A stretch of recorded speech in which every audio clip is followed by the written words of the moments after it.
What is up, awesome people? This is Tom Check with Choice Coaching, coming to you today from the home office to talk a little bit about language. Language is one of those things that we all speak. We've all got at least one language under our belt. Some of us have more than one.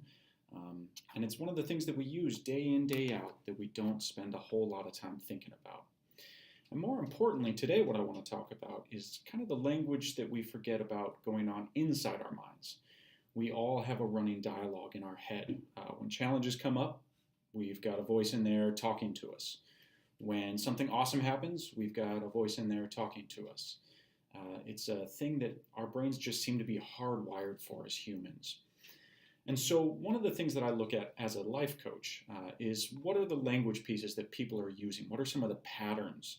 Because when we can interrupt some of the negative patterns and shift them towards a positive pattern, a lot of times what we see is that people get outcomes that they're looking for a lot faster.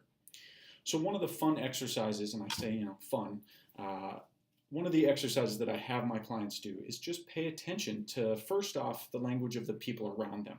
A lot of times it's easier for us to start that way and listening into the conversations around us when people are actually talking to us, but also when they're not.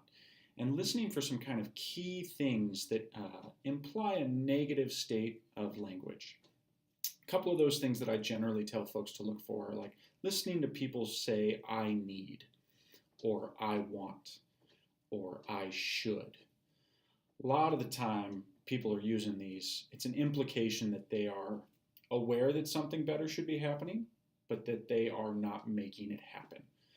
So it's a really interesting exercise. Pay attention in the coffee shop next time you're there to two other people talking and just see how often one of them says, I want, I know, I need, I should. And it's really illuminating. And then we start to get good at that. Then we can return it into ourselves and we can say, okay, now how often am I using those? And we'll start to see really quickly that we use it far more than we think we do. And so it's an opportunity for us to consciously take control of some of the language that's going on in our bodies, in our minds, by changing those words from I need, I want, I should, to I choose. And sometimes that's a little painful.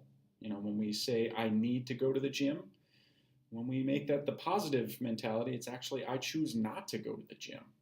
And that makes us question why. And that's a really powerful question.